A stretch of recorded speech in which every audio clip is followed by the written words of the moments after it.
Depois de ser alvo de processos de investidores norte-americanos, a Petrobras agora está na mira dos europeus.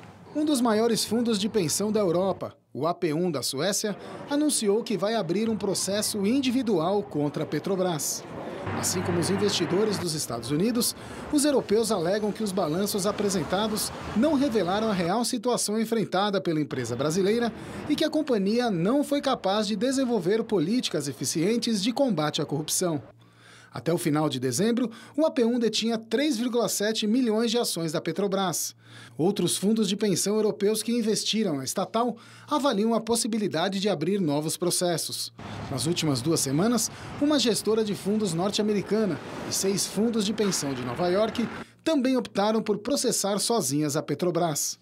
Na ação coletiva aberta contra a empresa brasileira nos Estados Unidos, 15 pessoas são citadas como réus. Entre elas, os ex-presidentes da companhia, Graça Foster e Sérgio Gabrielli.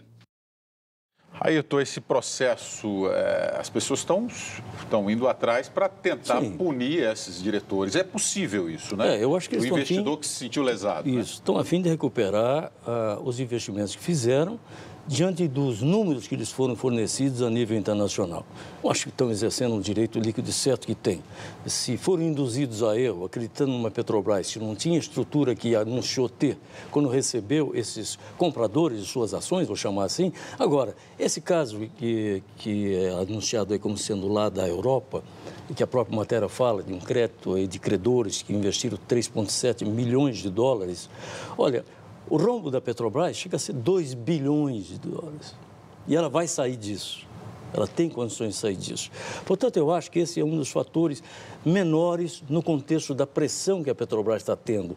Hoje, o grande problema da Petrobras é conseguir manter um volume de obras e as obras, apesar dos contratos que tem com essas empreiteiras que estão em processo de recuperação judicial, estão demitindo gente. Esse é o grande problema hoje, de continuar fazendo a máquina funcionar a despeito de ainda ter esses contratos em andamento, em vigor, porque essas empreiteiras continuam aí com essas obras contratadas e não se encontrou uma solução ainda para fazer com que ou elas assumam definitivamente com a sua parte boa a conclusão dessas obras ou que elas sejam substituídas por outras empresas que possam complementar as obras que estavam em andamento, que a Petrobras não pode parar. Então, acho que esse problema é um problema que tem que ser respeitado, um problema que está aí, que envolve interesse internacional, de investidores internacionais, mas a grande questão nossa hoje é ver um mecanismo melhor para fazer funcionar. Estou vendo as empresas em regime da antiga concordata, né, que é a recuperação judicial. Recuperação judicial pressupõe que vai haver ali um administrador ligado ao judiciário, que vai ter ali a sua função dentro dessa recuperação judicial. Talvez seja um caminho para as empresas continuarem prestando serviço. O que nós estamos vendo é que elas imediatamente querem se livrar dos seus trabalhadores, economizar custos ali, mas pressionando o governo para obter outras vantagens para continuar fazendo os negócios que faziam. Esses dirigentes dessas empresas têm que ser presos, ou, se forem, obviamente, condenados, não é verdade? Se as provas levarem à condenação, não é que eles têm que ser presos. Se as provas que foram produzidas levarem à condenação, eles têm que ser presos. Depois, se forem o caso de ser beneficiados por tanto tempo de prisão, sai, não sai, é outra história. Mas esse vai ser o grande exemplo que a Petrobras vai dar e ela vai conseguir sair disso. Vila. Olha, quando a gente fala de crime organizado no Brasil, falam de Fernandinho Beiramar. Ridículo.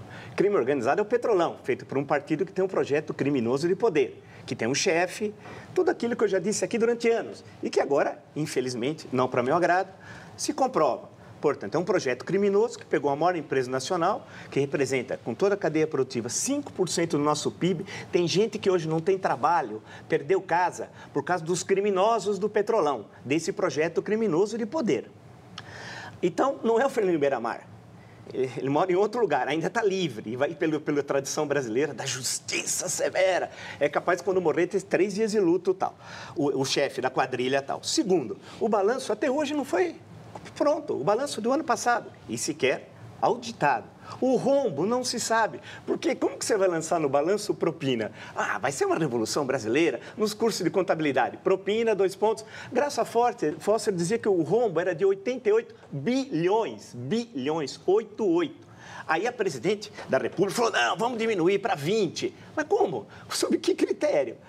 Só na refinaria, eu assisti o depoimento do gerente da refinaria de Abreu e Lula, lá em Pernambuco. Essa refinaria de Abreu e Lula teve 362 aditivos. Repetindo, 362 aditivos ao contrato.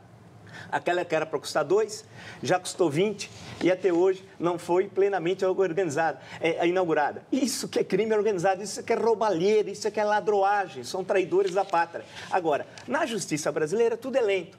Basta contratar um escritório poderoso, a coisa vai empurrando, primeira instância, segundo, o tempo passa e tudo termina. Lá fora, não. Na Europa e nos Estados Unidos, a justiça é célere, ouve as partes, julga e condena. E vai vir uma condenação, William, pesada sobre a Petrobras. E a Petrobras vai ter de pagar. A Petrobras de quem é? Abre aspas. Do povo brasileiro. E nós vamos acionar quem? Quem? Os ex-presidentes da República, o que mora em São Bernardo, a senhora presidente, o Gabriele, Graça Foster, agora o que foi do Banco do Brasil, já sob suspeita, foi para a Petrobras. Quem? Nós é que vamos pagar? Portanto, essa é a questão central. A justiça lá fora funciona. E nós temos de não esquecer, é o maior desvio de recursos públicos da história da humanidade. Eles são criminosos. A gente não é pegar o sujeito que bateu carteira, aí todo mundo é valente. Tem de colocar o dedo na cara dos reais criminosos brasileiros. O real, eu já disse várias vezes onde ele mora, em São Bernardo do Campo. Ele que organizou toda essa quadrilha. Sem a estruturação feita por ele, isso não existiria.